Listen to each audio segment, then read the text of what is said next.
This is the scrap cannon, a gun that is loaded with garbage and shoots out shrapnel like a shotgun. It originally used sound effects from Left 4 Dead 2.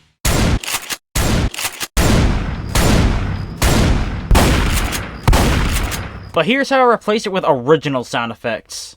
So this is a bag full of discarded soda cans, and this will be crushed to make sound effects for the scrap cannon. Got some all-natural lighting up here. Doesn't sound very good.